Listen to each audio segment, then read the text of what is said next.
Hello everyone, Jeff here, welcome back to the channel. Today we're going to be doing something a little bit different, and I am just going to talk about this new Bullet Heaven for like 10 minutes instead of doing a full run like I would normally do, and make this video a little bit shorter and just get my thoughts out of the way quickly. If you guys like this format, let me know in the comments, like the video and all that stuff. But anyways, let's talk about Shard Squad. So this is a new Bullet Heaven roguelike, you guys know the drill, that has some rather fantastic pixel art, I would say. Like, all these characters and their animations seem really good.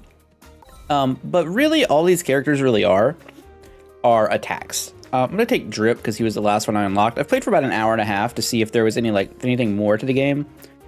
So I've put, enough time into it to say, it's like, oh, is this fun or not? And it's not terrible. It does also have up to 4-player co-op, so I think there's some value in that. And then this has your meta progression here that I think is pretty bland for the genre. Like, anyone who's played the genre for a bit isn't going to find anything especially new here. And I think that's kind of a problem. Let's just jump on a tier 3 or stage 3. There seems to be a decent amount of stages, and you get to, play on 3 different difficulties, so that's kind of neat. And it does show rankings and whatnot. And again, I do think like animation wise, the game is very solid. And I think difficulty wise, I kind of like it because it's one of those games where like it's pretty hard to get your first win in the Bullet Heaven genre. However, the actual gameplay itself feels lacking. And I don't mean that in the sense of like, oh, it's a Bullet Heaven, you're only walking around and it's auto firing, that's pretty normal, right? I have yet to find any sort of weapon evolutions. It's possible they're here, but I cannot seem to find them. The only thing interesting choices wise that you have are in that previous level up you just saw. You get to upgrade in like one of 3 ways for your ability. Some abilities have extra projectiles instead of area and stuff like that. So, you could either go damage, attack speed, or area are extra projectiles. Even the area size or attack speed increases the damage a little bit, though, so that's a thing. And then you'll see that after we defeat this little elite here, well, maybe not so little, but after we defeat this elite here, we're going to get another character. I'm going to take this healing thing for the moment. So basically, this is how levels alternate. You get 1 buff to your main character, whatever you chose to bring into the run. And your characters are just attacks. That's it. They're just a single attack. Again, they all look great, and their animations, everyone has been pretty fantastic, I think, so far. But they have just been their attacks, and they don't seem to level up. I'm going to take damage, because that seems to be very, very good. So the game ends up feeling like you're just doing a lot of backtracking. There are some neat events. There's like a basketball minigame.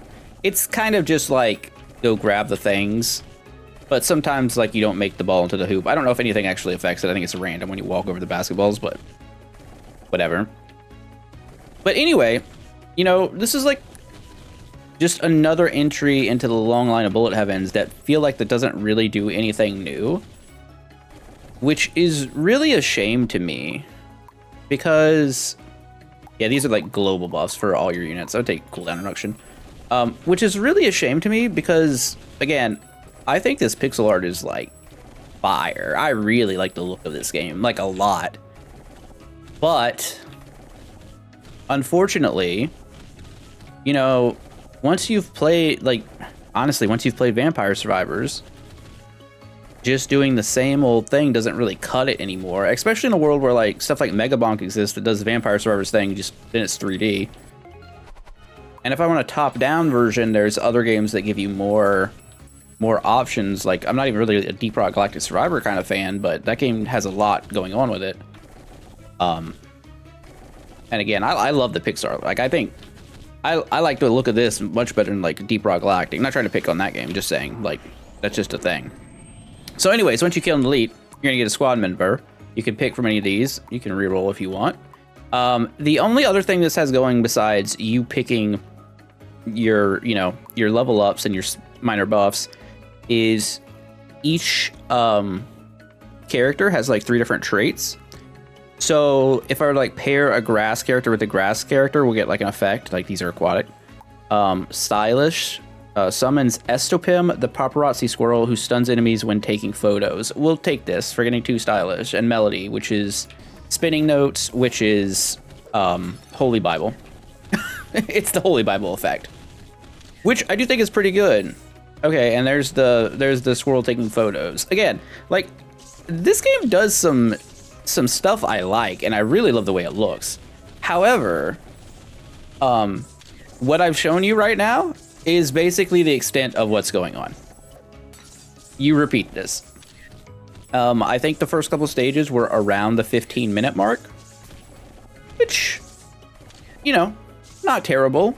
As far as Bullet Heaven, I think it's the right time. But again, it doesn't do anything to really stand out. So here I could buff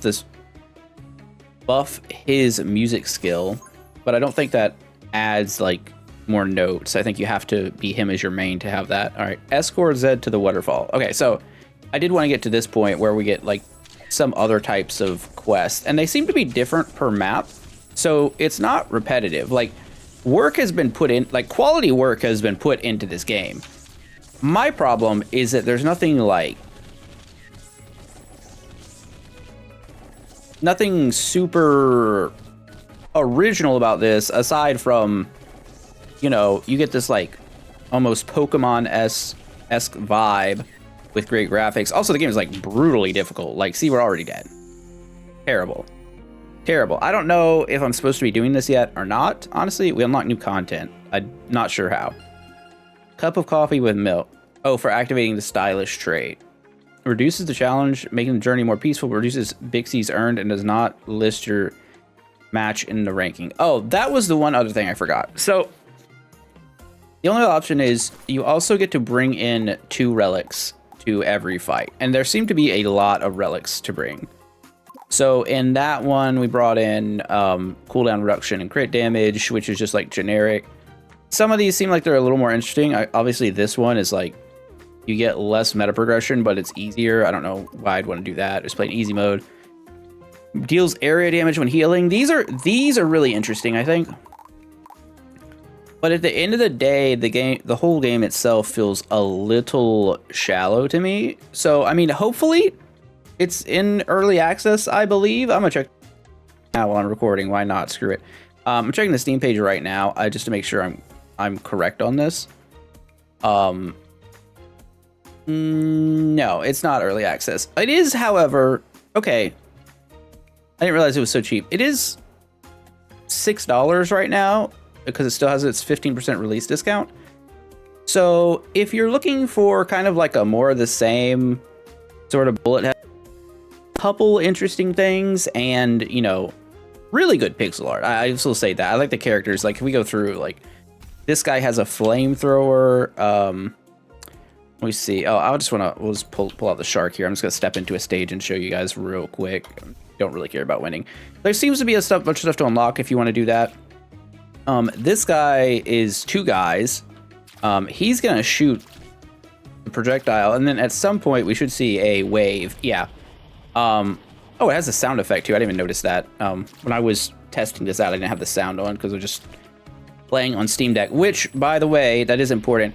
The Steam Deck version works really well. So if you want this for like something to just chill with on the Steam Deck, not so bad. Again, for the price, kind of hard to argue. Again, feels like it's a little shallow, but there's a lot of challenge here. If you want a challenging game, it's there. Plus some cute critters. I really hope that they do something with these